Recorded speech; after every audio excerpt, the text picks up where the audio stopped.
News 1226 First Alert Radar Net. With up to 10 times the resolution of other local radars and technology that can pinpoint right down to your street. First just got faster.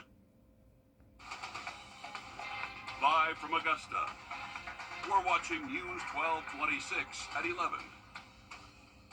Good evening, I'm Courtney Hicks. Earlier this evening, a gun violence of remembrance event and a call to action went on tonight at the Jesse Norman Amphitheater. We will get to that story with Kennedy Payne in just a moment, but first let's kick off our show with First Alert meteorologist Mikhail Hannah-Harding. As we head into the weekend, we might need some rain gear and maybe just stay indoors with the AC if we are blessed enough to have it, because it's going to be a hot one.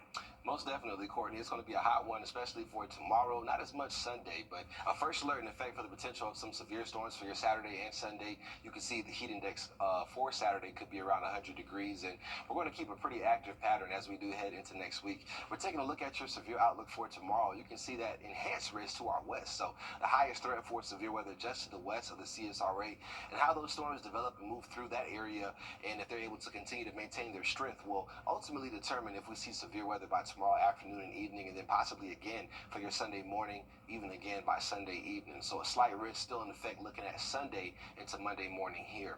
As far as just some tips to remember, if you hear thunder, when thunder roars, go indoors. You want to make sure you're inside the house or inside of a home or some kind of shelter. Stay away from windows when you're in there. And then the biggest thing for this weekend is just going to be to stay weather aware. You can do that by having our Wrdw weather app downloaded. As far as looking at the next few hours, a very muggy night out there. Temperatures are currently in the upper 70s and only cruising to the mid to low 70s by tomorrow morning. We'll talk more about that first alert in effect coming up. All right, thank you so much, Mikhail. We appreciate you. New tonight, a night of remembrance in Augusta, calling for an end to gun violence, with supporters wearing orange in Waynesboro, along with Hancock County and around the nation today. Even if they were not wearing orange, they gathered feeling grief and passion, calling for an end to gun violence.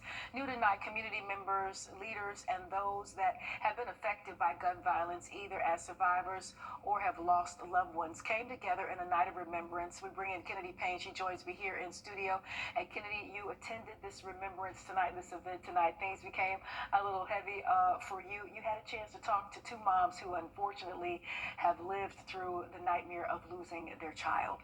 Yeah, you said it perfectly. I spoke with two moms living the unimaginable nightmare no parent should have to go through. But in their sorrow, they found purpose. And as they stand for every child loss and even every life that can be saved. We say their names! They came with orange shirts and stories etched into their memory. In 2019, my son Gerald Walden was killed right here in Augusta. He befriended a girl at work who knew an individual at that time was currently dating my son's ex-girlfriend. And these individuals plotted to kill my son. They did exactly what they plotted. And my son left a stamp with his friends. Just 6 months later, another mother lost her only son. My son Devontae McFadden, his murder took place January the 12th of 2020. He was given a friend of his to ride who had a friend of hers with her. She was setting him up to be robbed. When he parked, he noticed he was being boxed in. And that's when, he tried to escape and unfortunately got shot. Devontae never had a chance to meet his son, so now she tucks in her grandson, answering questions with a breaking heart. He asked about his father every day. When he asked those hard questions like, why did he have to die? Who killed him? Why would they do that? And so I have to, answer that. It's a plea from mothers who should have been planning birthdays, not anniversaries of their son's passing. We were excited for him in the past that, he was taken on becoming a manhood and becoming a responsible parent. In an instant, it was just ripped apart from me. Two families, one shared ache, and a city crying for it to end. Augusta has this plague that every day someone dies. They have expected it to be the norm. This is an unacceptable norm. And a reminder that Gerald and Devontae are not statistics. They are sons, souls, stories. Our children are not just stamped in numbers. Our children had names. Our loved ones had names. And they also lived a life before their life was cut short. And grieving mothers asking that you don't just remember them, you stand for them. That person may not be present, but we don't ever want you to forget their memory, and we don't ever want to show you that we have forgotten your loved one. As they try to piece together moments of joy, We ended up adopting his son, so that's kind of like a blessing, that he is with us. in a life forever changed by the loss of the one who gave it meaning.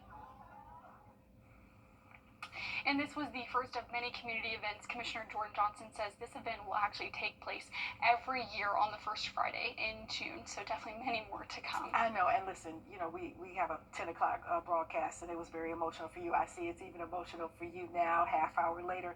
You talk to these moms, you took in these stories, and sometimes, we have to show up as anchors and as reporters, but this really touched you, very emotional. You even heard more of their stories, and, how are you able to move through that without just, totally going to pieces, coming back in here, putting this beautiful story together?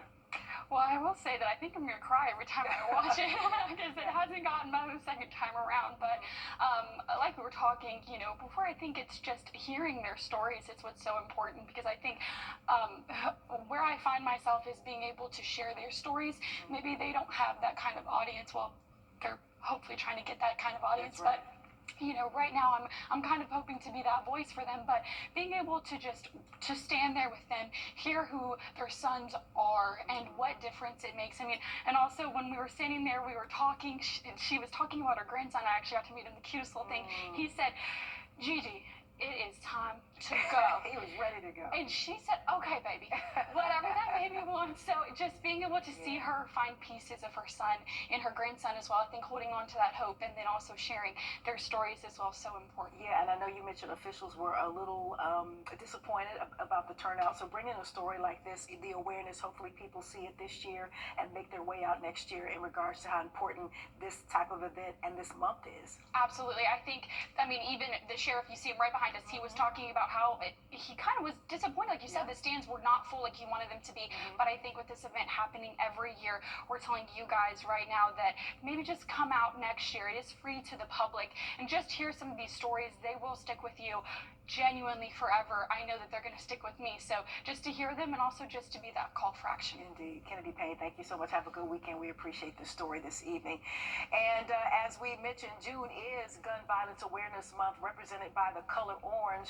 The Wear Orange campaign began in honor of a young lady by the name of Hydea Pendleton, a beautiful young lady who was gunned down at a Chicago playground back in 2013, just a week after she marched in former President Obama's second inaugural parade. I happened to have lived in Chicago at the time, remembered and covered this story. The community later celebrated her life by wearing the color orange, as it is in relation to hunter safety. When those hunters go out there and hunt those animals, it is really important that they're seen, and so they wear the color orange, and so that is the association with wearing orange during this month. All right, tonight, friends and families gathered to support a woman hospitalized after an accident involving a motorcycle on Wheeler Road and Interstate Parkway.